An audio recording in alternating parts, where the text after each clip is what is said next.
komen, yang hanya melihat di FB, yang hanya bisa berbicara, yang hanya bisa mengkritik.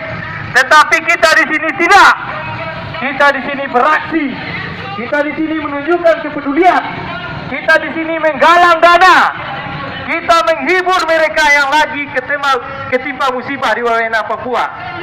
Maka untuk itu, kaum muslimin dan muslimat tetap dengan aksi solidaritas ini kita tunjukkan bahwa kita Minangkabau bersatu. Takbir!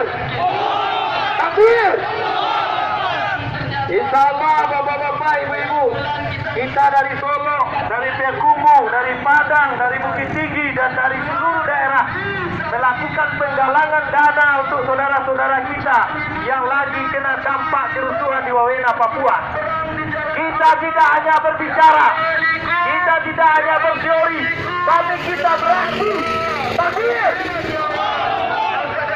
Untuk itu bapak ibu yang masih tergabung di luar, yang masih melihat kita di luar dan bergabung bersama kita,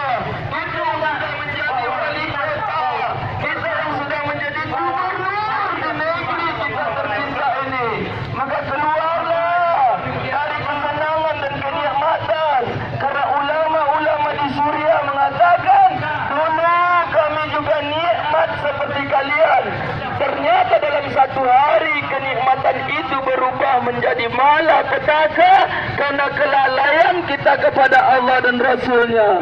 Wahai kaum muslimin, kembalilah kepada Allah.